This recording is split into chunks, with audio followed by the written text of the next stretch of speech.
Dawn, Book 1, Wenzhi, Sun Moon Teahouse. The light of the evening sun slanted through the window, casting the room in gold. Sunset was approaching, the moment I had been anticipating since yesterday. My attendant tentatively offered me a black brocade sash, unused to my indecision. I was not myself, having discarded his previous suggestions. But now, impatient to be on my way, I tied the sash around my waist, then straightened the folds of my robe. My sister would laugh if she knew how I deliberated over my attire tonight, wanting to impress my guest, yet not flaunt my wealth. I sensed the young woman I was meeting would care little for it. Never had I troubled myself over what another thought of me until now. As I told her yesterday, I felt we had met before, and while she assured me that we had, I could not fathom ever forgetting her. It was not her appearance that caught my attention, though. She was certainly striking. Was it her assured manner, her natural grace devoid of deliberation, or the wisdom beyond her years reflected in her eyes? Even now my mind brimmed with the recollection of our brief encounter, my heart quickening anticipation of the evening ahead. No one had ever elicited such a response from me before. While there had been others, beautiful, noble-born, accomplished, something about the woman from yesterday filled me with wonder. At first, I had tried to dismiss this inexplicable connection, to reason it away. Yet she must have felt something, too, as she remained to speak to me in no hurry to leave. Moreover, her acceptance of my invitation meant she wished to see me again. Unfamiliar emotions gripped me, those I had disdained before from the books and plays. Heat stirred my blood as I recalled the way she moved, the curve of her lips, the arch of her neck. Was this desire? I wanted her as I'd never wanted another, but I would not belittle what I felt. More than physical attraction, I had been unwilling to leave her side, not until I had elicited a promise from her to meet again. I would have asked to see her the same day, if I had not feared she would balk at my presumption. I left my house, striding briskly through the streets, eager to reach the tea house, though it was still early. As I entered, the proprietor hurried to greet me, bowing low. "Honored Mister, do you wish for your usual table in the courtyard, the one overlooking the lake?" "Yes, with one exception," I told her. "Tonight I would like the sole use of your garden." Her gaze brightened with avarice. She would agree, I just had to secure the price. "The weather is fine today," she sighed in seeming regret, already calculating what she might extract in compensation. "Many customers will be disappointed, for the best view of the lake is from the courtyard. I trust you can make them comfortable elsewhere?" I handed her a pouch, the silver within more than a month's rent. "Honored Mister is far too generous. I dare not accept." Despite her meek words, her fingers deftly untied the cords of the pouch. As she peeked inside, her eyes rounded. "It is only fair," I said with a smile. "I would also like screens erected around the pavilion, so none of the other guests may see us. And you must serve your finest wine and food." "We would never dare serve you anything but our best," she protested swiftly. "Would you like a musician and singer to accompany your meal?" Music was a passion of mine, yet tonight I did not want the intrusion of strangers. "Could you arrange for a chin to be left in the pavilion? I might play myself." "Honored Mister, this must be a special guest indeed." Curiosity pulsed in her tone, edged with speculation. "She is," I said gravely. "Be sure to treat her with respect." "We will, honored Mister. How many attendants do you wish to serve you and your guests this evening?" "None." I spoke adamantly to stave off objection. "They may leave after bringing the meal." The attendants would be certain to report anything we said, for the tea-house owner was famed for her gossip as she was for her wines. A warning hovered on my tongue, to caution her against spreading rumors, but that would be akin to setting tinder afire. Furthermore, the circulation of such news might offer a welcome respite from the matchmakers who ruthlessly paraded their prospects before me, and those more cunning who sought friendship with my sister to gain an introduction. The king had even hinted of a betrothal with his youngest daughter. An ideal partner, one of royal blood, said to be as lovely as she was sweet-tempered, one who might have bored me within a year. I had considered the proposal with detachment, weighing the privilege against my lack of enthusiasm. Yet I knew now, with striking clarity, that I would not join the king's family. I did not need the gifts his favor could bestow. The woman from yesterday had thrown my life's direction to the wind. What was it that lay between us? Impossible that it was love after a day's acquaintance. More likely it was a passing fancy that would fade the more I learned of her, although my instincts recoiled at the thought. Whatever it was, I would seek my answers tonight. In the courtyard, I strode over the arched bridge that led to the main pavilion. My eyes swept across it to ensure everything was in order. My sister often teased that I planned everything with meticulous precision. Before becoming a minister, I had served in the Royal Army, learning to swiftly ascertain the most advantageous terrain, the ideal conditions for attacks or defense. While tonight was not a battle, the outcome was no less important. Not for the fleeting satisfaction of victory, though I relished that, but because I possessed a keen instinct for what was truly vital. Rich sandalwood perfumed the air, wafting from the incense burners set along the pathway. I motioned to an attendant to remove them, preferring the crispness of the autumn breeze. Silk screens were artfully positioned, shielding us from the other patrons of the tea-house. Strings of lanterns swung from the branches above, aglow in shades of white and gold. All around the courtyard were flowers, vivid and fragrant, but the beauty that drew me back here each time lay in the mountains ringing the lake, reflecting the sun and moon in their majesty. I was neither poet nor artist, but this sight roused in me the desire to hold a brush, to try to capture the waves that melded with the skies, afire with an unearthly radiance. If there was magic in our world, it must exist in this place. Attendants arrived bearing trays of food. They set the porcelain plates and bowls upon the marble table, each dish a famed delicacy of the place: roasted quail, chicken stewed with herbs, braised abalone, crisp crab claws, bamboo clams steamed with ginger, pastries filled with sweet lotus paste. A jug of wine was placed on the side, along with a pair of matched cups, and a black lacquered chine had been set on a side table. As the attendants left, doubts plagued me. If she did not come, how would I find her? I did not even know her name, a ridiculous circumstance. How careless to allow this slip. I had not even been myself then, trying to understand the tumult of my emotions. An unbearable thought that she might be lost to me. I could not let that happen. I would find her again, no matter what stood in my way. Caution and reason no longer governed by something more profound and far more chaotic. Glancing at the instrument, my fingers itched to play a song to settle my nerves. Footsteps sounded. Someone was approaching. To show haste would be indecorous, but I was too impatient to wait. I strode to the edge of the pavilion, my pulse racing like I was some inexperienced boy in the first flush of infatuation. There she stood, on the other end of the bridge, staring at me as I did her. Lotuses bloomed on the waters between us, late for the season. Yet she cast them all into the shade. Her lips swept into a smile, set above the intriguing mark in her chin. A flaw some might complain, but it lent her face a rare strength. Perhaps I was biased, inclined to turn all her faults into virtues, and as I continued to gaze at her, a faint blush spread across her cheeks. She appeared my age, a little younger maybe, yet in her eyes swam a depth of knowing. I was familiar with the expression, a hope unconquered, of rising from the trials of suffering and loss. A tenderness swept through me. If she would allow me, I would help her heal and keep her safe. No one would hurt her again. The force of my emotions shook me once more. What could this be, if not love?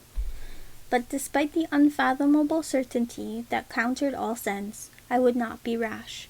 I would not reveal these feelings too early to make an unexpected move that might drive her away.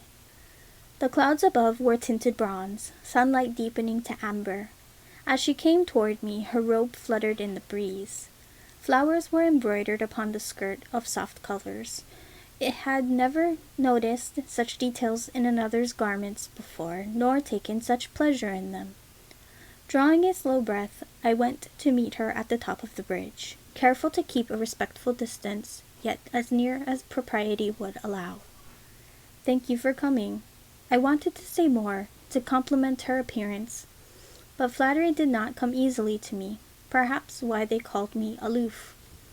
"Of course I came," she replied. "I keep my word." "As do I," said solemnly. "Are you cold? Would you like to sit inside the pavilion?" "The wind does not trouble me." Her gaze shifted behind me. "It is as beautiful here as you said." "Soon the moon will rise." We walked side by side across the bridge, the top of her head almost brushing my shoulder. The view remains as lovely, though cast in a different light. The moon always gladdens me. Her face tilted up to mine. I look forward to seeing it. My spirits lifted, but I hid my pleasure as we entered the pavilion, gesturing to the dishes on the table. "I did not know what you liked." "So you decided to order everything?" she interjected with a laugh. I grinned, feeling more at ease. I like to be prepared. "I know.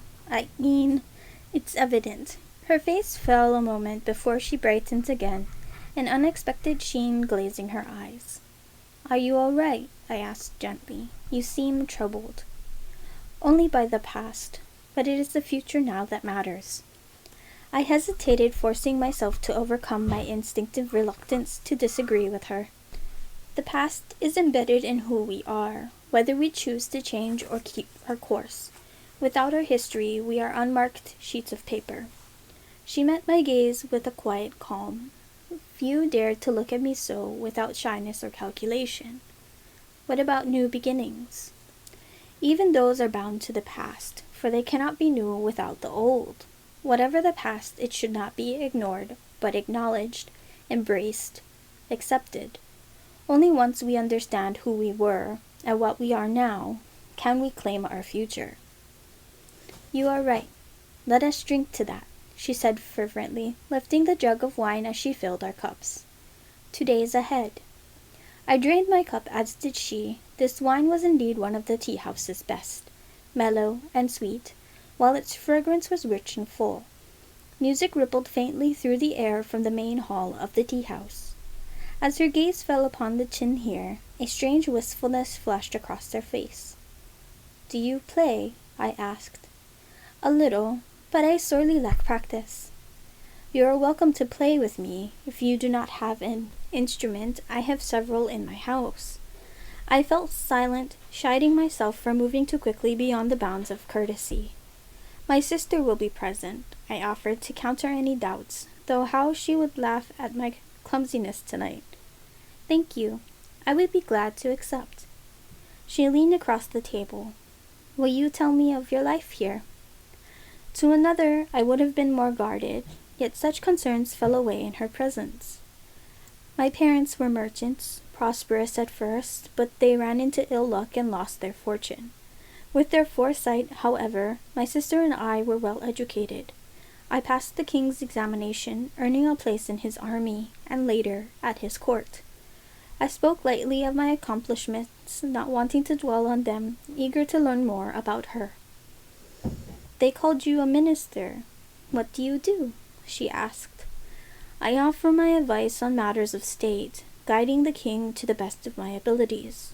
Above all, I work to keep peace in the kingdom unless it is threatened." "Is peace important to you?" "What of power and ambition?" She pressed with sudden intensity.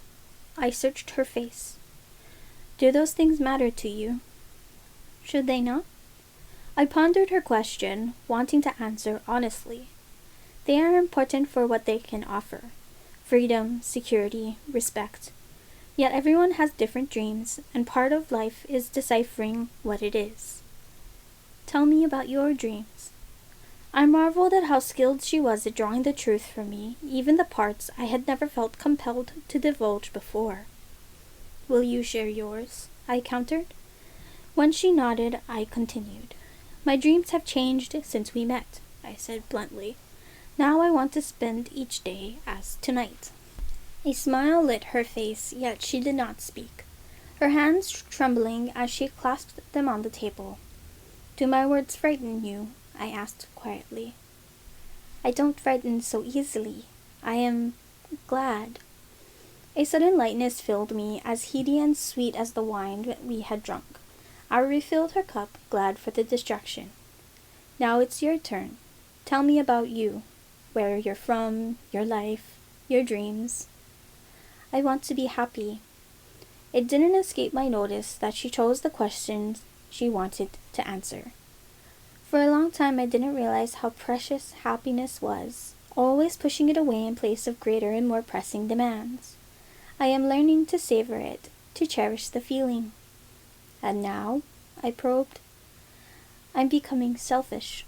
She lifted the cup to her lips. I do not want to relinquish it. Nor do I. We fell silent, each of us seemingly turning over what the other had said. Do you have any regrets? She asked. I've had to make hard choices, to put myself and my family above others. Fortune flows to those who claim it, unless you have the luck to be born to it. I spoke frankly, part of me fearing it might repulse her, but sensing she would value honesty above all. Do you wish you could change anything about your past? No, because it led me to you. As she flushed, I added, These are no empty words. I mean what I say. You always do. Always, I repeated curiously. I mean, you don't seem frivolous, saying one thing and meaning another. She spoke hastily, her throat convulsing. I would not press her. Tell me about yourself. What else do you want to know? My gaze held hers. Everything. Her smile was almost tender. It would take more time than we have tonight. Her eyes flicked downward, her lips pressing together. Evasion. I recognized it well. She asked all of me but hid herself. She had been hurt, anger jolting me at the realization. Yet I would not press her. I would be patient and trust she would open herself to me in time. Then tell me the next day, or the day after that, for as many as you will grant me. She slanted her head to one side. We've only just met. How can you say such things? I have never been afraid to speak my mind, to pursue what I want. Oh, a coolness drifted into her tone. Have there been many pursuits?